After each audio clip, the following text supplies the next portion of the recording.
Subscribe now and press the bell icon. Never miss an update. इनको अंदाज़ा नहीं कि फैटिफ कितना ख़तरनाक है, और ये जो फैटिफ है अगर हम ब्लैक लिस्ट में चले गए तो अपोजिशन इसकी गिल्टी होगी। मैं डॉक्टर साहब सीरियसली वो सोचने लगा था 2 दिन पहले ही, और फिर कल का इंटरव्यू सुनने के बाद भी रात को, कि क्या वाकई ही अब पाकिस्तान कहीं ब्लैक लिस्ट में तो नहीं जा रहा, जो ये इंडिकेशन दे रहा है प्राइम मिनिस्टर, यानी लोगों को मेंटली प्रिपेयर कर रहा है कि अपोजिशन की वजह से हम फैटअप में चले जाएंगे, मतलब तीसरा कंट्री हम बनेंगे। मुझे ये पैगाम मिल रहा था इनके इंटरव्यू से भी और इनके ट्वीट से भी जी। और उसमें डॉक्टर साहब जो डेप्थ वाली बात यह है कि क्या फिर पाकिस्तान को जो बचाने वाले कंट्री होते थे, जो सबसे बड़ा अमेरिका ही रहा है, पाकिस्तान फैटिफ में की ब्लैक लिस्ट में कभी भी आ सकता था, ग्रे लिस्ट में तो आता जाता रहा ना। इमरान खान ने इस इंटरव्यू में दावा किया कि हमने इनहेरिटेड किया है। अच्छा, ये इनहेरिटेड जो किया है ये पॉलिटिकल पार्टीज का नहीं है, ये तो एस्टेब्लिशमेंट का मैस है, ये तो पाकिस्तान की आर्मी और इंटेलिजेंस एजेंसियों का मैस है, और उसी एस्टेब्लिशमेंट के सबसे उम्दा पपेट तो इमरान खान है, इनसे बड़े पपेट तो पहले भी नहीं रहे कोई। तो ये कैसे कह सकते हैं कि ये मैस दूसरी पॉलिटिकल पार्टीज का है? ये मैस तो उस एस्टेब्लिशमेंट का है जिसके ये खुद सिलेक्टेड प्राइम मिनिस्टर है। तो ये तो कहती हूँ उनको शर्म करनी चाहिए। अगर इसकी कोई जिम्मेदारी आएगी, अगर ब्लैक लिस्ट में जाते हैं, किसी पॉलिटिकल पार्टी पे नहीं आती, इवन इमरान खान की गवर्नमेंट पे भी नहीं आती, वो एस्टेब्लिशमेंट पर जाती है।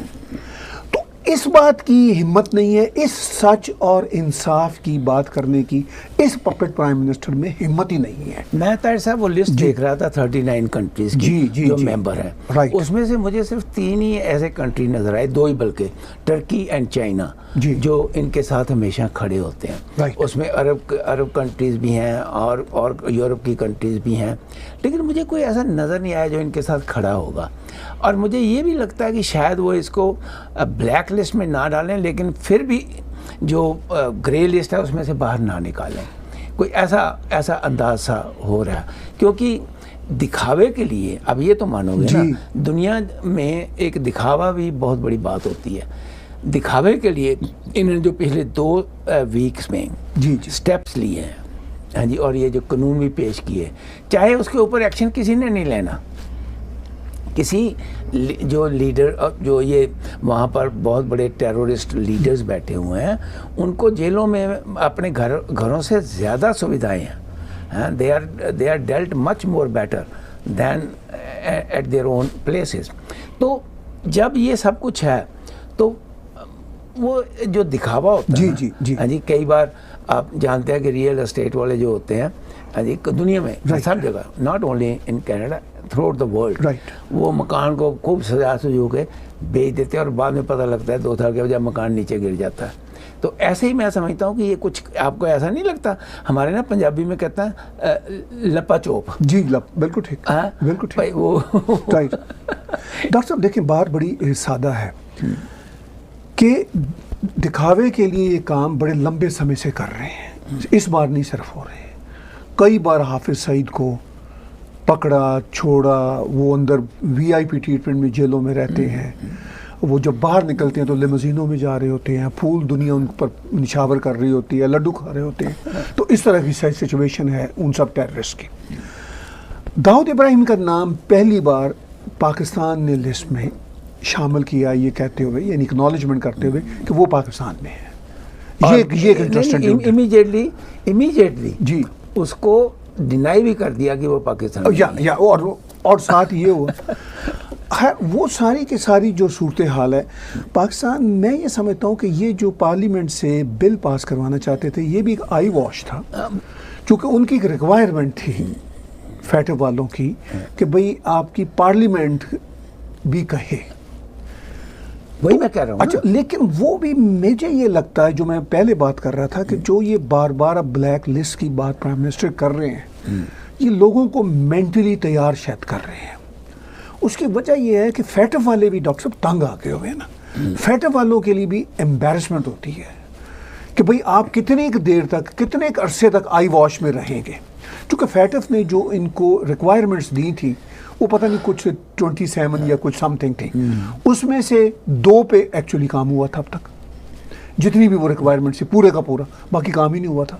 तो उनके लिए भी मुश्किल होता है। दूसरा फैटिफ के लिए एक और मुश्किल है, पहले तो अमेरिकन उनको बिहाइंड द डोर कह देते थे तरीके से कि जी हमें वॉर ऑन टेरर में हमें इनकी ज़रूरत है।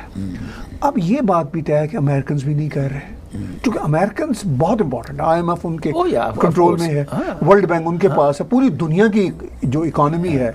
क्योंकि इनको फैटिफ की ग्रे लिस्ट या ब्लैक लिस्ट से क्यों खतरा है? पैसे नहीं मिलते ना जो इंटरनेशनल फाइनेंशियल, वरना दे वुडंट केयर। वो कहीं ठीक है आप हमें ब्लैक किया है, आप उससे भी डबल ब्लैक कर दो, हु केयर्स, ठीक है। लेकिन वो चूंकि ये इनकी वो पाबंदियों से ये मसले हैं। दूसरा, पाकिस्तान की इकोनॉमिक हेल्थ जिसका आपने जिक्र किया वो बहुत ख़राब है, राइट। चूंकि आपने अभी $256 बिलियन के डेट्स की बात की, तो ये तो प्राइम मिनिस्टर बनने से पहले कह रहे थे कि मैं तो पाकिस्तान का जो लूटा हुआ रुपया है 200 बिलियन डॉलर तो ऐसे ही ले आऊंगा। लेकिन इनको 200 बिलियन डॉलर का पता ही नहीं है कि 200 बिलियन डॉलर होता क्या है। ठीक है, जैसे वो अच्छा, अगर फर्ज कीजिए डॉक्टर साहब किसी पाकिस्तानी पॉलिटिशियन का 1-1.5 अरब रुपए का कोई प्रॉपर्टी अमेरिका इंग्लैंड में पड़ी भी हुई है, तो उसकी जो वैल्यू है US डॉलर में तो वो तो डिवाइडेड बाय 170 कुछ भी नहीं आती, कुछ मिलियन में, ठीक है ना जी। तो इनको ये 200 बिलियन डॉलर तो पाकिस्तान जैसे कंट्री के लिए बहुत बड़ी रकम है। तो डॉक्टर साहब, ये जो अब तक का खेल पाकिस्तान का चल रहा था अमेरिकन की वजह से चल रहा था और मिडल ईस्ट की कुव्वतों की वजह से, सऊदी अरब, UAE, कतर, इनकी वजह अब ये सारे दरवाजे बंद हो गए हैं। चीन का आपने जिक्र किया, चीन का जितना डेट है वो मैं दावे से कहता हूँ, आज चीन का फर्ज कीजिए, मुझे नहीं पता एग्जैक्ट डेट नंबर क्या है, फर्ज कीजिए वो $100 बिलियन है फॉर इंस्टेंस। नहीं, वैसे एग्जैक्ट 55 बिलियन है जी, लेकिन जो बाकी इन्वेस्ट अभी होना है जी वो 100 को भी पार कर जाएगा। वो मैं ये दावे से कहता हूँ 55 बिलियन जो है वो इंटरेस्ट मिला के $100 तो वही हो जाता है, $100 बिलियन तो वही हो जाना है, ठीक है। चूंकि चीन का तो कंपाउंड इंटरेस्ट है, इतना खौफनाक इंटरेस्ट है। अमेरिकन ने जो पैसे दिए, अमेरिकन ने तो खैरात में दे दिए ना, राइट। जो कि सदर ट्रंप ने कहा था 2-3 साल पहले ट्वीट में कि हमने वो जिसे कहते हैं ना पंजाबी में टट्ठे खूज पैसे पाए, जो $33 billion and what ever on top of that cash दिया, राइट राइट। क्योंकि वो अमेरिकन के लिए तो वो पैसा को फ्रैंकली बहुत बड़ा पैसा नहीं होता, बट स्टिल ठीक है ना। नहीं, मेरा मतलब चूंकि पैसा तो पैसा $2 बिलियन करके दिया, लेकिन ये अमेरिकन की दरिया दिली है, मैं ये कहना चाहता हूँ। लेकिन चीन में ये दरिया दिली तो नहीं होती ना। चीन का $33 बिलियन जो है ना वो $133 बिलियन होता है, ठीक है। तो अमेरिकन का $33 बिलियन जो है ना वो खूह खाते में जाता है। तो वो ठीक है, उनकी अपनी स्टूपिड पॉलिसीज हैं जो भी अमेरिकन की हैं।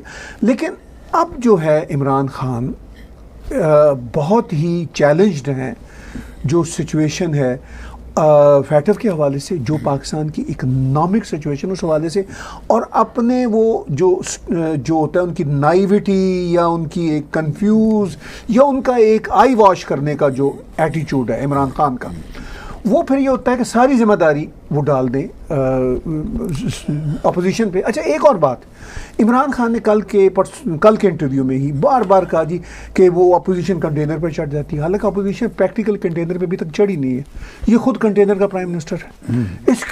इसकी अपोजिशन ही सारी कंटेनर की रही।